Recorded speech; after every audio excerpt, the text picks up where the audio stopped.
तो जय हिंद, नमस्कार आप सभी को। कैसे हैं आप सभी? आज करते हैं क्वांट के मेंस लेवल के क्वेश्चंस। जैसे कि पिछले वीडियोस में अपन ने ये क्वेश्चन जो है अपन ने डिस्कस कर लिए। आज पाइप ऑन सिस्टम का एक क्वेश्चन है, ये करते हैं। देखो, क्वांटिटी बेस्ड क्वेश्चन है। क्वांटिटी बेस्ड क्वेश्चन मीन्स क्या होता है कि तीन क्वांटिटी अपने को दी हुई रहती है, तीन या दो, जिसमें से पहली क्वांटिटी ये है, सेकंड और थर्ड। ठीक है, पहली क्वांटिटी का आंसर निकलेगा कुछ, सेकंड क्वांटिटी का भी कुछ आंसर निकलेगा और थर्ड क्वांटिटी का भी कुछ आंसर निकलेगा। फिर अपने पास ऑप्शन कुछ इस तरीके से दिए हुए रहते हैं कि क्या पहली क्वांटिटी दूसरी क्वांटिटी से बड़ी है, छोटी है, बराबर है या इक्वल टू वगैरह जो भी दिया हुआ रहता है। तो उससे अपने को एक रिलेशन बिठाना पड़ता है। जो रिलेशन आएगा that will be our answer. तो यहाँ पर अपने को कुछ डाटा दिया हुआ है। लेट्स नोट डाउन कि P जो है, let's understand that P can empty the entire tank in 2.5 hours. देखो मिनट्स के अंदर काफ़ी इजी रहेगा। देखो 75 मिनट्स, और इसको अगर मैं आवर्स में चेंज करूँगा ना, तो ये आवर्स में चेंज करने के बाद ये कुछ ज़्यादा ही कॉम्प्लिकेटेड हो जाएगा। इसके अंदर पॉइंट्स में जाएगा और इवन की फ्रैक्शन में भी जाएगा अगर पॉइंट में नहीं लेंगे तो। So it will be easy to us to solve this question in minutes. Okay, so minutes में इसकी वैल्यू रहते हैं। देखो P है कुछ, Q है, और क्या दे रखा है। पहले P और Q का देखते हैं। Pipe P can empty the entire tank in 2.5 hours. Hindi में भी बोलता हूँ, पाइप P जो है वो पूरा कोई एक टैंक है, उसको 2.5 आवर्स में खाली कर देता है। ठीक है, सो इसकी माइनस में लेंगे वैल्यू। 2.5 आवर्स मतलब 60 और 60, ठीक है, 120, 150 मिनट, 150 मिनट इसको लगते हैं। ठीक है, 150 मिनट इसको लगते हैं। उसके बाद Q can fill the tank, ये पॉजिटिव है, फिल करता है यानी भरता है। कितने घंटे में भर देगा ये? 1.5 आवर्स, यानी 60, 70, 80, 90 मिनट में ये भर देगा। 90 मिनट के अंदर ये भर देगा। फिर उसके बाद दे रखा है pipe P, Q and S together can fill the tank in 75। Okay, P plus Q plus S जो है वो कितने घंटे में भर देंगे? जस्ट अ सेकंड, इसको पूरा व्यवस्थित लिख देते हैं लाइन से। ठीक है, देखो P है अपने पास, कोई पर्सन Q है, कोई person P plus Q plus S है, और उसके बाद एक और क्या दे रखा है? R प्लस S दे रखा है। R प्लस S दे रखा है। ये अपना भर रहा था कितने में? 150 मिनट के अंदर। ये अपना भर रहा है कितने के अंदर? 90 मिनट के अंदर। और ये 75 मिनट्स के अंदर। और ये भर रहा है 45 मिनट्स के अंदर। देखो, अगर pipe and system, time and work वगैरह का अगर अपने पास बेसिक क्लियर होता है तो अपने को पता है कि यहाँ से अपने को लेना पड़ता है इनका एक तरीके से LCM लेके, ये इजी रहता है। लेट अज्यूम वैल्यू है, अपन एक यहाँ पे लेते हैं, तो अज्यूम्ड वैल्यू अपन ले लेते हैं इनका LCM, जिससे ये सारी वैल्यू आसानी से कट जाएगी और अपने पास इनकी एफिशिएंसी आ जाएगी। ठीक है, एफिशिएंसी यानी कार्य करने की इनकी क्षमता कितनी है। ठीक है, ये इनका दिन है कि जो 150 मिनट में जो है वो टैंकों को पूरा फिल कर देता है। 90 मिनट में ये पूरा ये खाली करता है, सॉरी, है ना, एम्प्टी करता है, ये भरता है, फिर ये तीनों मिलके भरते हैं। ठीक है, तो इनका LCM अगर मैं देख पाऊँ तो कितना निकलेगा? LCM 15 और 90 का अगर मैं निकालूँ LCM 15, 5, 15, 15, 15, 2, 30, 15, 45, 45। ठीक है, 45 में सबका भाग चला जाएगा तो 450 विल बी द LCM। देखो, अब 150 का 450 में जाएगा तो कितना बनेगा? 3 इसकी एफिशिएंसी हो जाएगी, इसकी एफिशिएंसी हो जाएगी प्लस का 5। ठीक है, इसकी एफिशिएंसी हो जाएगी कितनी? 6 प्लस का 6 इन PQRS की। ठीक है, ये इसकी एफिशिएंसी, ये इसकी एफिशिएंसी, ये इसकी एफिशिएंसी, ये, और 45 की एफिशिएंसी जो बनेगी अपने पास कितनी बनेगी? 10 R और S की। तो अपन इनसे इंडिविजुअल अपनी जो इनकी एफिशिएंसी है वो निकाल लेते हैं। ठीक है, तो P की एफिशिएंसी तो अपने पास है माइनस का 3, Q का एफिशिएंसी है अपने पास प्लस का 5। अब देखो, P, Q और S के अंदर 6 है, टोटल इनकी एफिशिएंसी 6 बन रही है। और P और Q की अपने पास कितनी है? P और Q दोनों की अपने पास जोड़ू तो मैं कितनी बन रही है? P और Q की दोनों की एफिशिएंसी कितनी आ रही है अपने पास? प्लस का 2। अगर प्लस का 2 में इस प्लस के 6 में से घटा दूँ तो S की एफिशिएंसी मेरे पास आ जाएगी, कितनी आ जाएगी? प्लस के 4। और अगर S की एफिशिएंसी 10 में से 4 है तो R की एफिशिएंसी कितनी हो जाएगी? प्लस का 6। तो ये अपने पास इनकी इंडिविजुअल एफिशिएंसी आ गई, ठीक है, एफिशिएंसी आ गई। So now let's come on to the question, क्या कह रहा है इसके बाद क्वांटिटीज निकालते हैं। देखो pipe R is open and close for 25 minutes, यानी पाइप आर को खोला और 25 मिनट तक उसको चलाया। अगर ये जो है पाइप आर की एफिशिएंसी 6 है, यानी 6 यूनिट ये 1 मिनट में भर देता है, तो 25 मिनट में ये कितना भरेगा। देखो 6 यूनिट के अंदर 6 यूनिट जो है वो 1 मिनट में भर देता है, 1 मिनट में भर देता है। तो 25 मिनट के अंदर कितना भरेगा, 25 छंग 150, यानी 150 यूनिट ये भर देगा, ठीक है। 150 यूनिट टैंक तो ये फिल कर देगा। ये क्वांटिटी फर्स्ट की अपन बात कर रहे हैं, ठीक है। तो 150 यूनिट टैंक तो ये भर देगा। Find the time taken by pipe P to empty the filled part of the tank. So 150 इसने भर दिया, 450 में से 150 भर दिया, तो इस 150 को खाली करने में पी को कितना टाइम लगेगा, उतना ही टाइम लगेगा ना, 3 3 पंजो 15, यानी इसको लगेंगे 50 मिनट। तो क्वांटिटी फर्स्ट की वैल्यू अपने पास क्या आ गई, 50 मिनट। अगर ये 1 मिनट में 3 यूनिट खाली करता है तो 150 यूनिट को कितने में खाली करेगा, 150/3, तो 50 मिनट में इसको खाली कर लेगा, ठीक है, 50 minute. Quantity first is 50 minutes. Quantity 2 देखते हैं क्या है अपने पास। Pipe P and S are open and close for 2.5 hours, ठीक है, 2.5 यानी 150 मिनट, 6 और 6 12, ठीक है, 150 मिनट्स के लिए। और कौन से पी और एस की बात हो रही है, देखो पी यानी -3 और एस यानी 150। इसमें टोटल काम कितना हो रहा है पी और एस का, पी प्लस एस यानी -3 + 4, टोटल वर्क कितना होगा इससे प्लस का 1 यूनिट ही काम होगा ना, क्योंकि देखो 4 यूनिट तो ये पानी भर रहा है, लेकिन वापस ये 3 खाली भी करता जा रहा है। 4 यूनिट ये भर रहा है, 3 वापस खाली करता जा रहा है, 4 यूनिट ये भर रहा है, 3 ही वापस ये खाली करता जा रहा है। जैसे जैसे बढ़ता जा रहा है इधर से पी खाली करता जा रहा है, तो ओवरऑल जो काम हो रहा है ना वो 1 यूनिट हो रहा है इन दोनों से। 1 यूनिट ये टैंक भरते जा रहे हैं हर 1 मिनट के अंदर। सो हर 1 मिनट के अंदर 1 यूनिट जो है ये टैंक भर रहे हैं, तो 150 मिनट के अंदर ये कितना यूनिट टैंक भर लेंगे, 150 यूनिट, 150 यूनिट टैंक इन्होंने भर लिया, ठीक है। Find the time taken by pipe S to fill the remaining tank. Okay 150 इसने भर दिया है, 450 में से 150 इसने भर दिया, तो बचा कितना, 300 बचा ना। अब 300 किससे भरवाना है अपने को, एस से भरवाना है। एस की एफिशिएंसी देखो कितनी है, 4 है, तो इसको कितना टाइम लग रहा है इसको भरने में। अगर ये 1 मिनट में 4 यूनिट भरता है, ठीक है, तो 300 यूनिट को भरने में ये कितना समय लेगा, 4 और 7 28, 4 और 5 75 मिनट, 75 मिनट्स जो है एस लेगा 300 यूनिट टैंक को भरने में। सो क्वांटिटी 2 आ गई अपने पास 75 मिनट्स, ठीक है।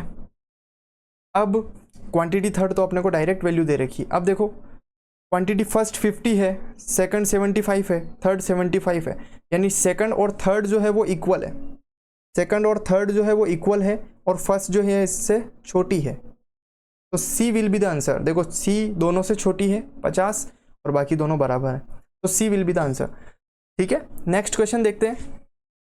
देखिए नेक्स्ट क्वेश्चन जो है पार्टनरशिप पे है कि ए बी और सी और कुछ एलिमेंट है डी, इन लोगों ने मिलके कुछ जो है बिजनेस स्टार्ट किया है अपना। तो ए ने उसमें 60,000 निवेश किया है, बी ने उसमें X रुपये निवेश किए हैं, और सी ने उसमें 70,000 निवेश किए हैं। 3 महीने के बाद डी ने उनको वापस ज्वाइन किया है, कितनी की इन्वेस्टमेंट के साथ, X + 1500 की 15,000 की इन्वेस्टमेंट के साथ।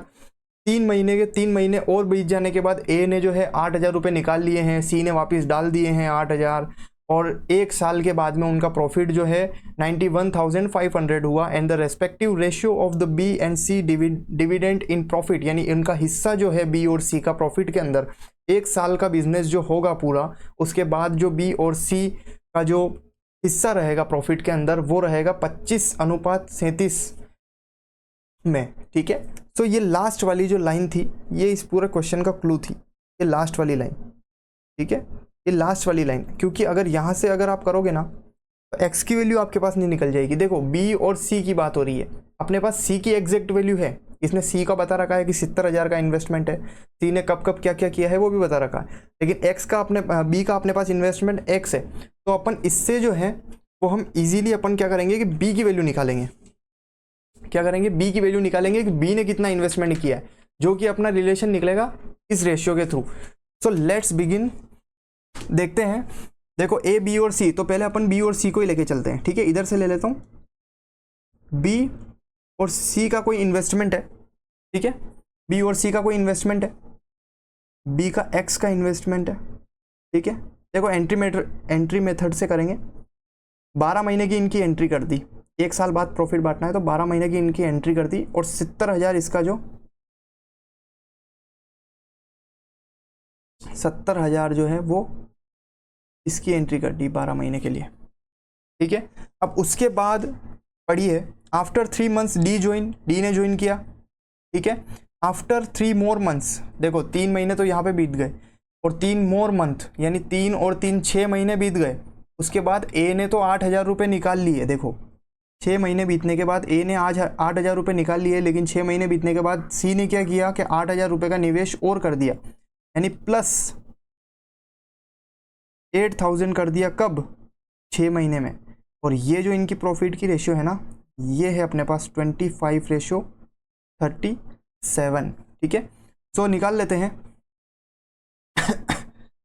एक काम करते हैं, यहाँ से ये चीज़ भी कट रही है ना कॉमन आके, 6 एकम 6, 6 दूनी 12, 6 दूनी 12। देखो सब तरफ अगर कोई चीज़ कट रही हो तभी काटना, अगर यहाँ पे कुछ ऐसी चीज़ होती 12 की जगह जो कि इससे नहीं कट रही होती इधर वाले से, या फिर 6 की जगह कुछ ऐसी चीज़ होती जो इन दोनों में मैच नहीं हो रही होती, तो वो हम नहीं लिखते, ठीक है।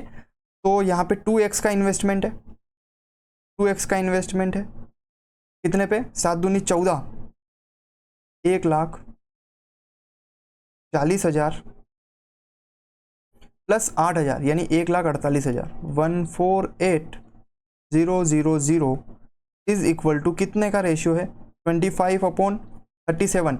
देखो वैसे ही मल्टीपल दिख रहा है, 7 चौक 28 यूनिट डिजिट से 4000, ठीक है, और यहाँ से कटेगा 2 दूनी 4, 2,000।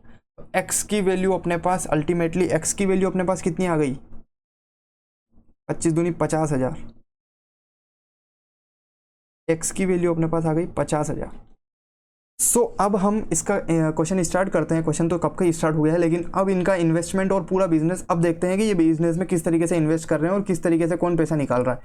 तो मेरे पास देखो एक वैल्यू में ये भी देख पा रहा हूँ कि यहाँ पे 50,000 है, ए का इन्वेस्टमेंट देखो यहाँ पे 60,000, यहाँ पे 50,000 वैल्यू आ जाएगी, यहाँ पे 70,000 वैल्यू आ जाएगी, यहाँ पे आ जाएगी कुछ 65,000 के लमसम, 50 + 15, फिर यहाँ पे 8,000 है, फिर वापस यहाँ पे 8,000 है। ये तो खैर डायरेक्ट अपने पास इसका दे रखा है, टोटल प्रॉफिट दे रखा है, ठीक है। सो मैं एक देख पा रहा हूँ कि इन सभी में एक चीज़ कॉमन है कि 3 से 3 जीरो में काट सकता हूँ, ठीक है, उससे ज़्यादा तो नहीं काट सकता, 3 से 3 जीरो में काट सकता हूँ इन सब का, क्योंकि फिर 8 बजेगा, क्योंकि 8 अगर रहता है तो फिर 8 से 60 और ये सारी चीज़ें नहीं कटती, तो मैं 3 से 3 जीरो सारा के काट देता हूँ, इनको रेशियो ले लेता हूँ, ठीक है। A B C and D का कुछ अपना इन्वेस्टमेंट है, थोड़ा सा गैप में लिखते हैं।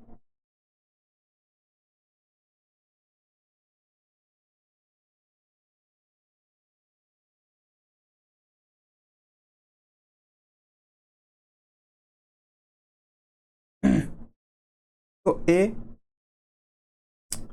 बी सी एंड डी का कुछ इन्वेस्टमेंट है। ए का हुआ कितने का, 60 का इन्वेस्टमेंट, बी का हुआ कितना 50 का इन्वेस्टमेंट, सी का हुआ कितना 70 का इन्वेस्टमेंट, इसका कितना हुआ 65 का इन्वेस्टमेंट। सारों का एंट्री मेथड के थ्रू मैंने 12-12 महीने के लिए इन्वेस्टमेंट कर दिया, लेकिन फ्लो में आप ये ज़रूर ध्यान रखें कि ए बी सी पहले इन्वेस्टमेंट किया था, डी जो है उसका मंथ जो 3 महीने के बाद शुरू हुआ था, यानी 12 में से 3 गया, 9 महीने तक इसका बिजनेस चलेगा टोटल, ठीक है। डी ज्वाइन, और उसके 3 महीनों के बाद वापस क्या हुआ, डी के ज्वाइन करने के 3 महीने बाद यानी 6 महीने बाद क्या हुआ, आफ्टर 3, 6 महीने और बचे तो 3 मंथ्स ए विथड्रू, यानी इसने 8 यूनिट निकाल लिया,